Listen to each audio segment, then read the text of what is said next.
Selamat bertemu kembali.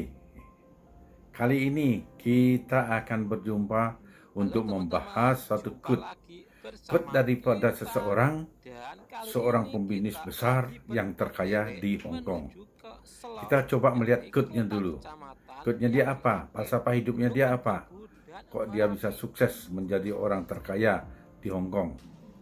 Quote-nya dia bunyinya demikian. Janganlah engkau menjadi orang yang malas-malasan Barangkali dan ada membuang-buang teman-teman waktu. yang bertanya-tanya, ini di depan Kamu tidak matanya akan itu bisa melihat apa ya? peluang. Nah, Itu itu quote-nya dia. namanya adalah Gunung Merbabu Kalaupun peluang itu yang di depan mempunyai matamu ketinggian pun sekitar kamu tidak akan bisa lihat. 3.100-an Nah, itu mdpl. apa yang dimaksud Dan dengan di sisi peluang di selatan depan dari mata Gunung itu Merbabu ini juga tidak bisa ada dilihat. Gunung Merapi Itu yang adalah mempunyai falsafah hidup ketinggian daripada 2.900-an yang disebut pengusaha mdpl. sukses dan terkenal kaya di Hong Kong. Siapakah dia? Dia adalah Lee Kang Sing. Lee Kang Sing adalah suatu pengembang, pembisnis luar biasa, bidang perdagangan, bidang industri, bidang energi, pokoknya usaha-usaha besar yang ada di Hong Kong miliknya Lee Kang Sing. Dia lahir tahun 1928 dan meninggalnya tahun 2022. Jadi 94 tahun dia bisa hidup di Hong Kong itu dan merajai dunia bisnis di Hong Kong. Nah, kita akan mencoba di sini, kita tidak melihat banyak riwayat daripada Lee Kang Sing, tapi yang khusus kita lihat saat ini ada quote-nya itu, falsafah hidupnya itu yang baru kita akan ulas bersama-sama untuk kalau bisa kita meniru, generasi muda kita meniru Jika dari tadi kita apa melihat falsafah hidupnya, Gunung pencapaian Merbabu, hidupnya sehingga sekarang dia sukses giliran kita melihat seperti itu. view indah Coba Gunung kita ulangi Merapi lagi yang sekali. dan Masya Falsafah Allah, hidupnya itu Gunung adalah Merapi ini kalau keren ya, kita amazing deh. bermalas-malasan dan membuang-buang waktu, maka sulit untuk meraih peluang. Walaupun peluang itu tepat di depan matamu. Oh, itu Siapa artinya tidak apa? Itu bakalan berarti sudah betah ya teman-teman tidak bisa menyusuri menerima jalan rezeki, tidak bisa meraih alternatif rezeki Boyolali kalau sudah Magelang demikian ini, itu. ya karena di Kalau orang sepanjang sampai begitu perjalanan itu adalah ini sama dengan mata kita kalau kita dimanjakan sebut dengan dengan pepatah pemandangan di indah Indonesia yang ini tak adalah ada mayat hidup. habis-habisnya. Apa itu mayat hidup? Coba kita ulas. Jadi orang yang budeg, tidak tahu kiri kanan informasi. Jadi dia menyendiri, bermalas-malasan, buang-buang waktu. Akhirnya dia disebut dengan mayat hidup. Nah, buat Mayat teman-teman itu yang pengen melanjutkan adalah orang yang perjalanan sudah ke Selok mati. ini, pengen Orang yang sudah mendapatkan mati, yang tidak pemandangan perlu alam perawatan, yang tidak perlu keren dan makan, indah seperti langsung bisa ini, dikubur. kalau bisa Ya, kesininya sudah pas selesai pagi hari ya harusnya. teman-teman. Kalau itu So mayat, jika siang hari betul-betul mayat, maupun sore sudah hari mati. sering ketemu Nah, kabut tetapi debu. ini ada istilah dengan mayat hidup. Jadi mayat hidup itu orang yang tadi tidak berproduksi, Memang ya dia teman-teman, malas-malasan, Selok dia kota tidur-tiduran, kecil yang indah tetapi yang diapit dia batu harus tinggi ini diupeni, dia sangat harus pas dirawat, dia harus mendapat makan, julukan dia harus lapis apa keperluan Panjapa. duniawinya harus ada. Nah, siapa yang mengurus itu? Ya orang lain, tidak dirinya sendiri, karena dia bermalas-malasan. Itulah orang yang disebut dengan mayat hidup. Intinya adalah manusia tanpa produksi tetapi konsumtif.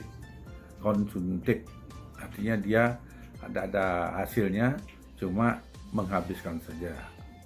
Itulah orang yang disebut dengan mayat hidup. Nah, mayat hidup ini sangat memberatkan kehidupan daripada keluarganya. Ya, kenapa? Yaitu tidak ada membantu sama sekali, eh, artinya pendapatan untuk keluarga, keperluan keluarga, tidak sama sekali membantu. Dia cuma tidur-tiduran, buang-buang waktu, malas-malasan. Itu seharusnya manusia hidup itu kan paling tidak mandiri, bisa mendatangkan hasil sendiri, paling tidak konsumtif sendiri. Lebih baik lagi, bisa dari hasilnya itu bisa juga diberikan kepada orang lain. Orang lain itu siapa?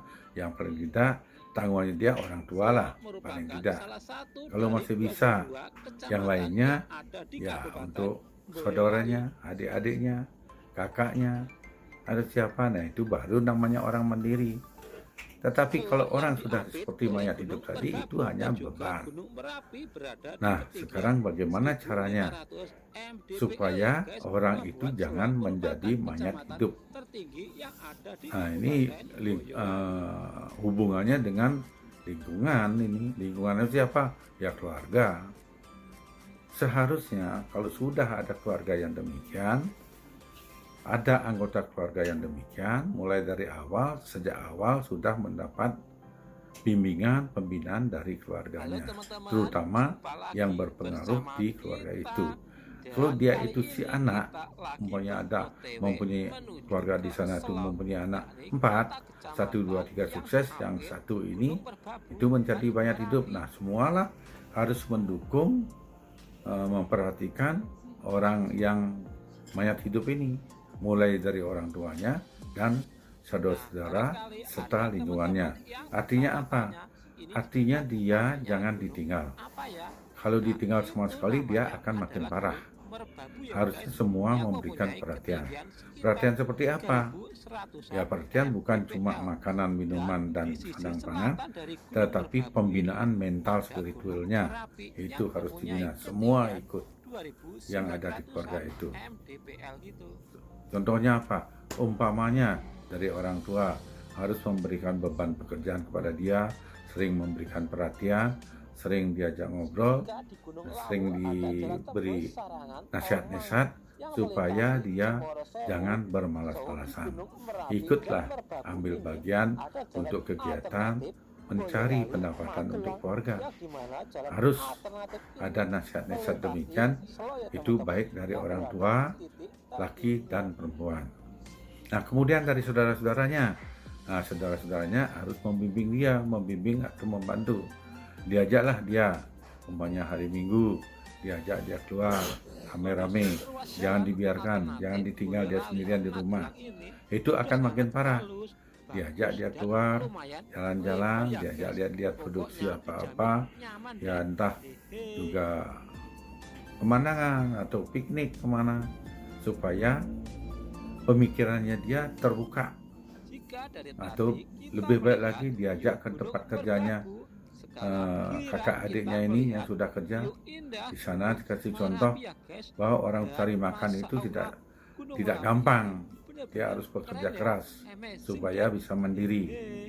Nah, itulah kira-kira pemikiran, pembinaan, nasihat yang harus diberikan oleh lingkungannya kepada orang yang kelihatannya seperti mayat hidup itu, supaya jangan sama seperti falsafah hidupnya Li Kangxing.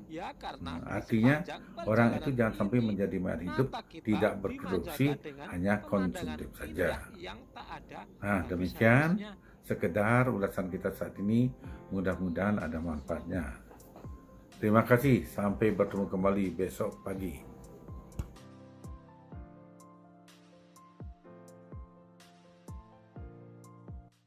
Nah, buat teman-teman yang pengen berkunjung ke kecamatan